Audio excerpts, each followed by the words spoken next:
안녕하세요. 승리한상 가족 여러분, 오늘은 창세기 42장 18절에서 38절까지의 말씀입니다. 창세기 파트 2의 77번째 강좌로 죄는 사람을 슬프게 한다라는 제목의 말씀입니다. 승리한상을 말씀 중심 예배 중심의 성경 전문 교사를 양성하기 위해서 만들어진 성경 공부 교재입니다. 승리한 삶은 2017년 9월 창세기 37장에서 50장까지의 말씀을 함께 묵상하고 있습니다. 승리한 삶은 발행에 계신 박윤일 목사님의 구속서로 조망한 성경 연수 강해집을 통해서 편집이 되어 있고요. 강해집은 신약이 30권으로 완간된 이후에 구약의 완간을 위해서 계속 집필 작업을 진행하고 있습니다. 지금 현재 최근에 나온 것이 소선지서 8권입니다. 소선지서가 보시는 바와 같이 8권으로 완간이 되었고요. 올해 내 창세기가 완간되어서 여러분들께 소개할 수 있게 되었습니다. 자, 창세기 저희들 전체 구조를 주일날 위크 스터디 시간에 살펴보고 있습니다. 저희들 위크 스터디 시간에 살펴본 이 창세기 구조를 통해서 하나님의 구속사 부분을 원시 역사에서 확인하고 있고, 이것을 하나님께서 선택하신 하나님의 구속사의 중심 일꾼들을 통해서 이것을 성취시키시고 또 계승하게 하시는 것을 보고 있습니다. 이 내용을 저희들 언약신약의 관점에서 성경 전체의 내용을 항상 이어서 설명하면서 또 연구하는 훈련을 하고 있고요. 우리가 이번 주 말씀을 가지고 묵상하고 있는 것은 무엇이냐면, 하나님의 언약의 성취를 경험한 성도가 지켜야 될 삶의 태도는 무엇인가입니다. 특히 오늘 말씀에서는 어떤 부분이냐면, 죄로 인해서 우리가 겪게 되는 어려움, 그리고 죄를 통해서 우리가 반드시 겪게 되는 과정에 있는 하나님의 역사하심이 무엇이냐는 겁니다. 그래서 하나님의 역사, 언약의 성취를 경험한 성도는 이 일로 나아가는데 특히 죄의 문제에 대한 해결을 반드시 보게 되는데, 이 죄의 문제 해결에는 항상 무엇을 하나님께서 우리에게 허락하여 주신다? 바로 회개의 역사를 허락해 주신다는 겁니다. 그래서 우리가 하나님의 역사의 성취를 본다, 우리가 하나님의 역사의 구속사의 능력 있는 일꾼으로 쓰임을 받는다, 이 과정에는 항상 우리가 무엇을 경험하게 되냐면 바로 회개의 역사를 경험하게 된다는 것입니다. 오늘은 바로 형들이 이 회개의 역사를 경험하는 내용이 그 중심에 놓여 있게 됩니다. 자, 창세기 42장 18절에서 38절까지 말씀입니다. 죄는 사람을 슬프게 한다입니다. 사흘 만에 요셉이 형들을 지금 감옥에 가두었어요. 정탐꾼이라는 스파이의 혐의를 쓰여서 감옥에 가두었죠. 근데 이 모든 일이 무엇을 위한 거였어요? 바로 하나님의 구원의 계획을 깨닫게 하고 의지하게 하려는 것이었음을 우리가 확인하고 함께 보고 있었습니다. 자, 그래서 이 형들을 4일 만에 3일 만에 다시 불러 세워서 뭐라고 얘기했냐면, 첫 번째 그가 하는 얘기가 뭐냐면, 나는 하나님을 경외하노니.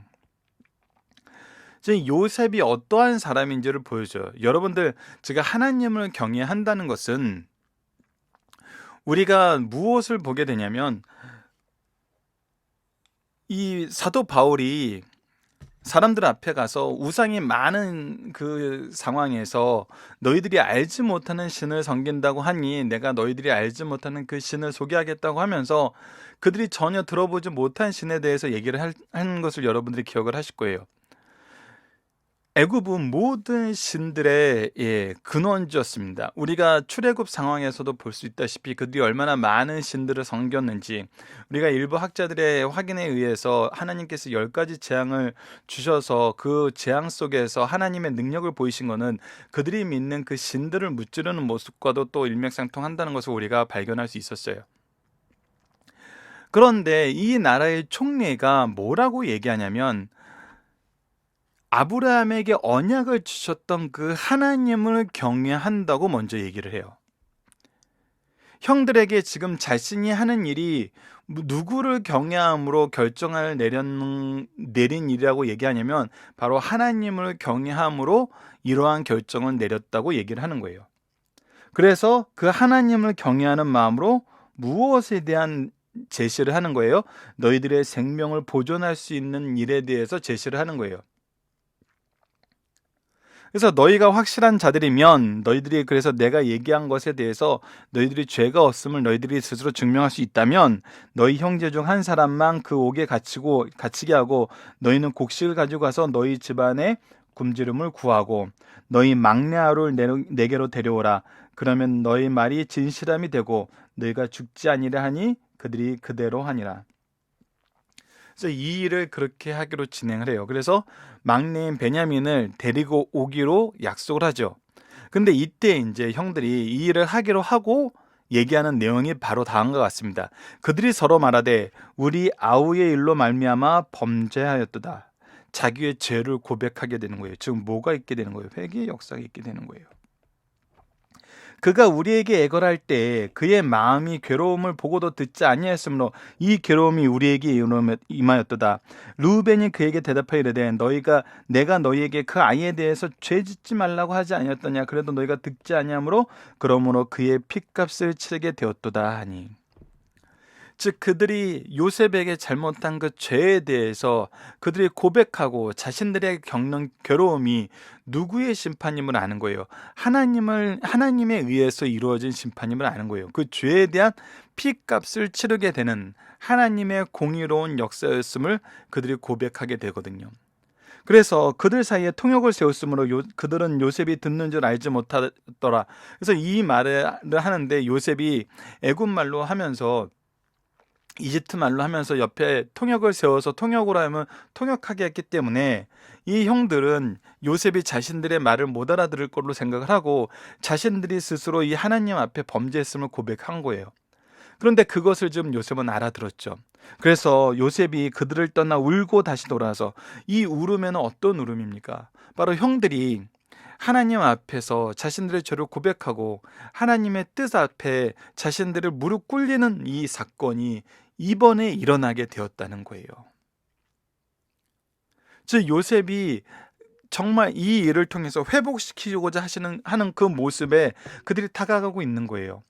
이것은 여러분들 두 가지 의미가 있습니다. 단순히 형들을 깨우치게 하고 권면하게 하고 어떤 형들의 잘못을 지적하는 이런 입장도 분명히 있어요. 하지만 더 엄밀하게 봐서는 지금 무엇을 보게 되는 거냐면, 계속적으로 우리가 언약 중심으로 보게 된다면 무엇을 보게 되냐면, 하나님께서 처음에 계획하셨던 그 일이 자신을 통해서 성취되는 그것을 보게 되는 거예요. 즉 하나님의 언약의 그 행동이, 언약의 일하심이 성취되는 그 순간에 놓여 있는 거거든요. 이미 요셉은 무엇을 확신하고 있겠어요? 바로 하나님께서 나를 통해서 아브라함에게 주셨던, 이삭에게 주셨던, 야곱에게 주셨던 그 언약의 성취를 자신을 통해서 이루시려는 그 언약의 성취를 바라보고 있는 거거든요. 우리가 이 이후의 사건을 계속 보면은 요셉이, 야곱이 자기가 죽을 때 무엇을 얘기하고 요셉이 그가 죽을 때 무엇을 얘기하는지를 보면은 이 사건이 그 사건들과 어떻게 연결되는지 압니다. 야곱이 죽을 때 자손들에게 얘기했던 것은 너희들이 반드시 돌아가리라고 한 그 하나님의 말씀의 언약의 성취를 보게 될 거란 거예요. 그래서 그곳을 소망하라는 거예요. 요셉도 죽을 때 너희들은 반드시 나가게 되리니 무엇을 하라? 나의 시체를 가지고 올라가라.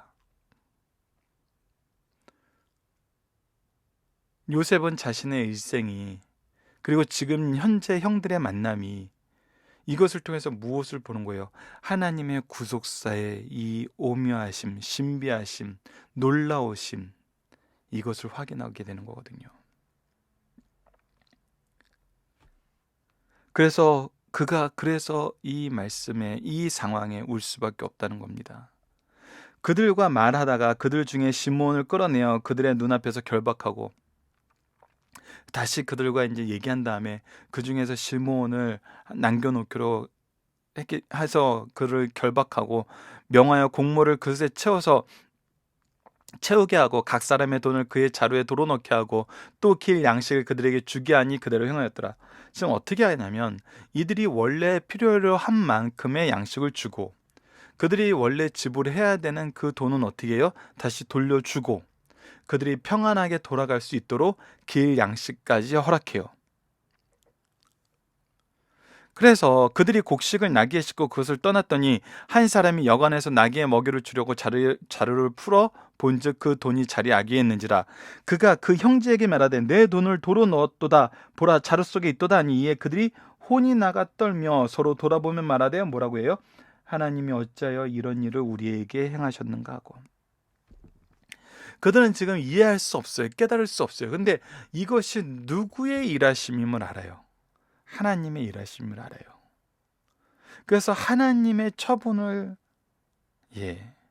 인정할 수밖에 없고 그 처분 앞에 무릎 꿇을 수밖에 없어요. 이것은 어떤 것과 같습니까? 요셉이 그의 인생을 사는데 보디발의 집에서 죄악을 가까이 하지 않았고 감옥 안에서 하나님을 원망하지 않았던 것은 그의 형통함을 통해서 무엇을 보여줬냐면 하나님과 함께함을 보여줬어요. 그가 하나님 앞에 있는 사람임을 보여줬어요. 하나님의 어전의식 앞에서 행동하는 사람임을 보여줬어요. 형들은 이제 무엇을 보냐면 애굽에서 총리와의 관계, 집에서 아버지의 관계, 이 모든 것이 연결되어 있지만 이 모든 것의 근본인 무엇임을 알아요? 하나님과의 관계에서 일어나 있는 것임을 이제 알게 되는 것이죠. 그리고 고백하게 되고 그 일을 두려움으로 받아들이게 되는 것입니다. 그래서 이 일의 해결이 누구에게 있음을 보게 돼요? 하나님에게 있음을 보게 돼요. 이것은 이제 후에 우리가 보게 되는 유다의 고백과 연결이 됩니다.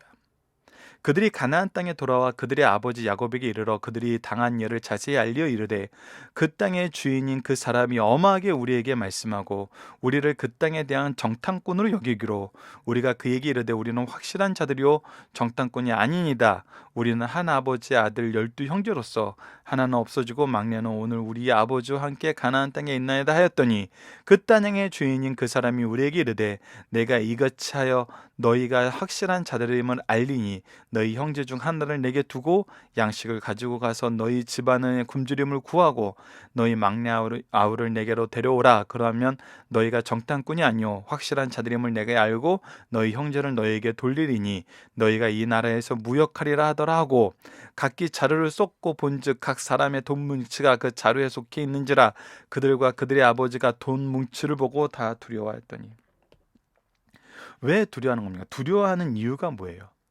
하나님이 어째서 이런 일을 이렇게 일을 하실까 했던 것인데 그 일이 무엇이었냐면 이 굉장히 우리가 이 부분을 볼 때 참 하나님께서 대표적으로 보여주는 것이 있습니다. 요셉은 자신의 죄가 아닌 일로 두려움에 쌓여서 자신이 애통하는 가운데 있게 되었었어요. 근데 형들은 지금 현재 자신들의 죄는 아닌 일로 인해서 두려움에 쌓이게 되었어요.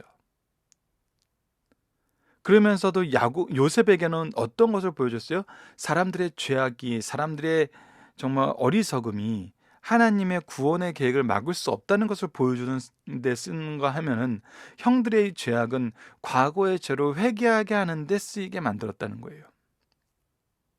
그래서 둘 다 두려움에 빠져 있지만 둘 다 무엇으로 가게 되냐면 바로 하나님 앞으로 가게 되는 거. 하나님과 떨어지지 않게 하는데 요셉을 쓰셨다면 형들은 하나님께로 나오게 하는데 이 두려움을 쓰셨다는 거예요. 결국 이 두려움 속에서 우리가 얻게 되는 결과의 동일점은 무엇이냐면 하나님의 일하심, 하나님의 구원하심으로 우리가 가게 한다는 데는 이 두려움이 동일한 역할을 하는 것을 볼 수 있어요. 그러면서도 요셉과 형들의 두려움은 대조적이죠. 그들의 아버지 야곱이 그들에게 이르되 너희가 나에게 내 자식을 잊게 하도다. 요셉도 없어졌고 시므온도 없어졌거늘 베냐민 또 빼앗아 가고자 하니 이는 다 나를 해롭게 함이로다. 지금 야곱은 극도로 연약한 상태에 있어요. 심적으로 육적으로 연약한 상태에 있어요. 그래서 이 형들은 하나님이 어찌하여 우리에게 이런 일을 할까라고 얘기하는데 아버지는 철저하게 인간적인 두려움에 빠져 있습니다. 지금 야곱은 그들이 잃었다고 생각하고 있어요. 하지만 시므온은 아직 잃은 게 아니에요. 근데 지금 이 모든 상황의 요소들을 통해서 무엇을 보게 돼요? 애굽의 총리가 우리가 가격도 지불하지 않고 간 그런 파렴치한 장사꾼으로 보게 되면은 분명히 시므온이 이 일에 대해서 책임충을 다하게 될 거라고 생각을 하고 있는 거거든요. 그런 상태에서 또다시 베냐민을 데리고 내려가게 되면은 어떤 일이 발생할 거라는 거예요. 결국 모든 사람이 그 죄의 짐을 지고 그 안에서 처벌을 받을 거라는 이 인간적인 두려움, 이 일에 대한 해결의 방법을 하나님의 말씀과 하나님의 언약에 두는 것이 아니라 자기 인간적인 두려움에 완전히 쌓여서 공포에 쌓여 있는 것을 보게 됩니다. 이에 루우벤이 어떻게 합니까? 루우벤이 그의 아버지에게 말하여 이르되 내가 그를 아버지께로 데려오지 아니하거든 내 두 아들을 죽였소. 그를 내 손에 맡기소서. 내가 그를 아버지께로 데리고 돌아오리다. 야곱이 이르되 내 아들은 너희와 함께 내려가지 못하리니 그의 형은 죽고 그만 남았습니다. 만일 너희가 가는 길에서 재난이 그에게 미치면 너희가 내 흰머리를 슬프해하며 소울로 내려가게 함이 되리라. 르우벤이 이 부분에 대해서 자기가 아버지에게 확실함을 보여주기 위해서 자기 자식들을 아버지 손에 맡기겠다 그래요. 그러나 여러분들 이 부분은 우리가 이미 알다시피 인간적인 생각과 인간적인 방법으로 자신이 생각하는 자신이 옳다고 생각하는 그 뜻을 이루는 어리석은 방법이에요. 이것은 우리가 이미 야곱의 일생을 통해서 봤어요. 장자권이 자기에게 와야지 하나님의 언약이 성취된다고 생각하고 파쪽으로 장자권을 살려고 그랬고 아버지를 속여서 축복권을 강탈하려고 그랬어요. 이건 하나님께서 이미 주신 언약을 그가 의지했지만 이 언약을 성취하는 방법은 자기 생각, 자기 기준이 채워지는 것이 그 언약의 성취로 봤던 어리석음이었거든요. 근데 르우벤도 자신이 이 일을 하는데 자기 자식들의 생명까지도 거니까 믿어달라고 이 얘기하는 것은 그렇게 지혜롭지 않은 방법이에요. 근데 이 부분에 대해서 우리가 어떤 의미를 찾는다면 다시 한번 르우벤이 이 얘기를 할 때 야곱은 이제 자신의 마음을 다잡으면서 하나님께 의지하는 모습을 우리 이후의 말씀에서 확인하게 됩니다. 자, 본문 묵상하기를 보도록 하겠습니다. 요셉은 자신이 어떠한 사람이라고 소개하나요? 그리고 어떠한 제안을 하나요? 자신이 하나님을 경외하는 사람이라 그래요. 그리고 너희들의 생명의 보존을 위해 자기가 제시를 하겠다 그래요. 그리고 이 제안이 뭐냐 하면 바로 한 사람이 남고 막내 아이를 데리고 오라는 거예요.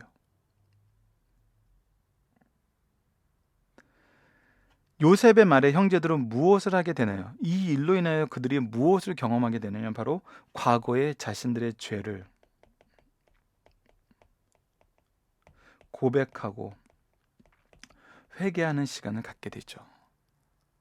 그 요셉이 눈물을 흘린 이유는 무엇입니까? 아까 우리가 이전에도 얘기했다시피 지금 이 순간이 무엇이 이루어지는 순간이냐면 자신을 이 땅으로 이끄신 하나님의 역사하심과 지금 현재의 상황이 요셉을 통해서 형들을 하나님 앞에 인도하는 그 상황인데 이 상황이 형들의 입술을 통해서 고백되어지고 하나님의 뜻에 가까워지는 것을 보면서 동시에 무엇을 보는 거냐면 하나님이 이루시고자 하시는 구속사의 그 놀라운 여정의 결과를 확실하게 믿게 되는 그 소망을 바라보면서 그 소망에 감사하는 그 순간이 되었다는 거예요. 그래서 그동안 자신이 이곳에서 하나님의 인도하심 속에서 형통했었지만 노예로 산 거, 죄수로 산 거, 그리고 총리로서 열심히 수고한 모든 것이 바로 하나님이 이때를 위해서 그리고 이 이후에 있을 하나님의 놀라운 구속사역을 위해서 자신이 이 자리에 있음을 깨닫게 되고 감격하게 되는 거거든요. 이 일에 형들이 동참하게 되고 자신이 이 일의 통로가 됨을 경험하게 되는 거거든요. 이 두 가지 의미, 개인적인 의미와 이 전체 구속사의 의미를 우리가 함께 생각하면서 이 이후의 말씀도 계속 보도록 하겠습니다. 요셉은 사람들에게 무엇을 명령하고 이 일에 대한 형제들의 반응은 무엇입니까? 자루에 돈을 넣게 한 것은 요셉의 명령이었고 요셉의 종들은 권속들은 이것을 그대로 행했어요. 그러나 이 일에 대해서 형제들의 반응은 뭐냐면 하나님이 어찌하여 이런 일을 우리에게 행하셨는고, 하나님의 뜻이 무엇인지를 찾는 상황에 이제 그 시각으로 이어지게 되었다는 거예요. 이 모든 상황이 야곱과 그의 형제들을 어떻게 만들었나요? 야곱은 이 일로 인해서 완전한 두려움에 빠지게 됩니다. 완전한 두려움에 빠지게 돼요. 자기 인생에서 가장 견딜 수 없는 두려움에 빠지게 돼요.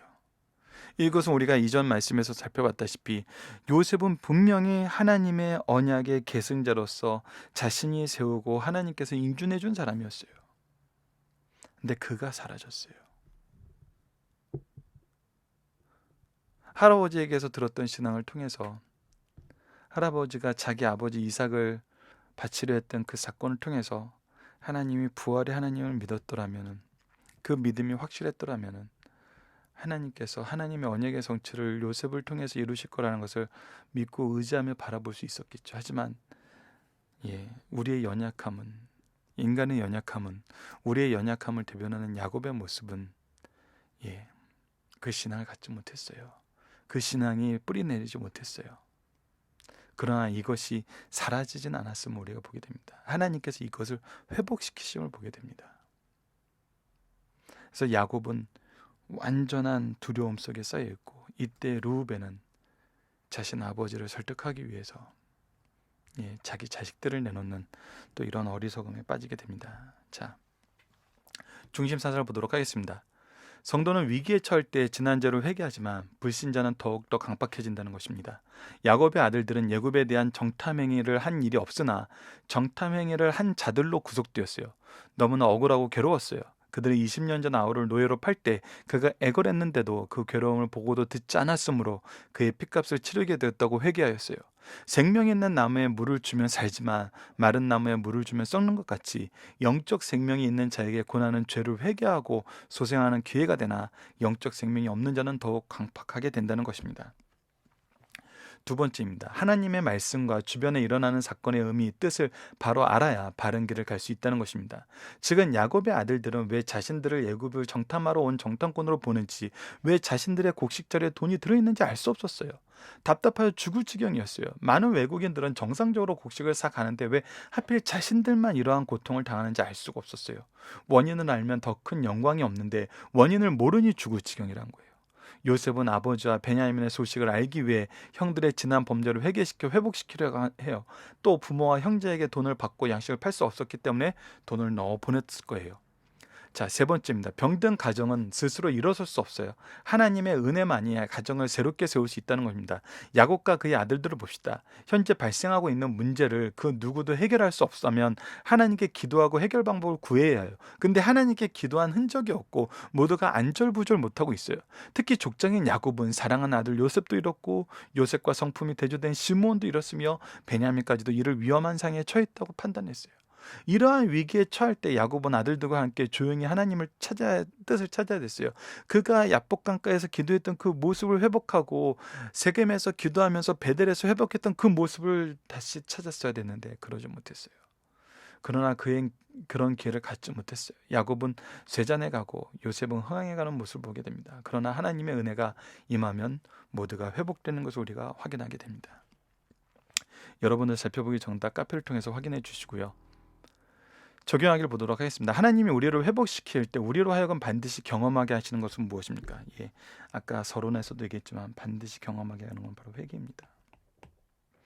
우리의 신앙생활에 그래서 이 회개가 굉장히 중요한 겁니다. 아까 이 중심상 첫 번째에서도 죽은 나무에 물을 주면 더 썩어요.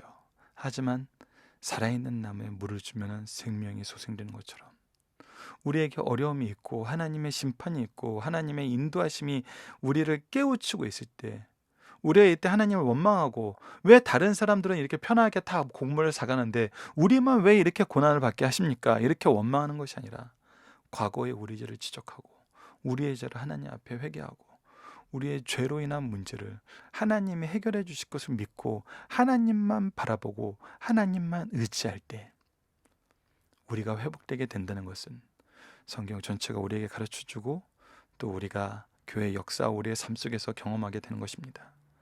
이 일을 우리 승리한산 가족들이 함께 나누며 이 놀라운 회복의 역사가 우리 승리한산 가족과 모든 교회, 모든 가정에 함께 있기를 기도합니다. 말씀을 기초로 기도하기를 통해서 마치겠습니다. 하나님, 주님의 임재 앞에서 우리가 무릎 꿇게 하시고 온전한 회개를 통해 죄를 고백하고 하나님의 공의에 철저하게 복종하게 하심을 봅니다. 이 모든 과정을 통해 하나님은 먼저 은혜를 준비하시고 채우시고 풍성케 하심을 미리 보게 하심을 감사합니다. 동시에 야곱과 그의 자식들을 통해 은혜를 알지 못할 때, 우리가 언약을 의지하지 않을 때 이 모든 것이 더욱더 불안하고 두려운 상태에 있음을 보게 됩니다. 우리가 항상 하나님의 언약 속에서 하나님의 준비하심과 동행하심과 소망 주심을 바로 보게 하시고 이것을 의지하는 삶을 통해 두려움이 아닌 기쁨과 좌절이 아닌 능력과 절망이 아닌 소망 속에서 승리하게 하여 주소서. 예수님 이름으로 기도드립니다. 아멘.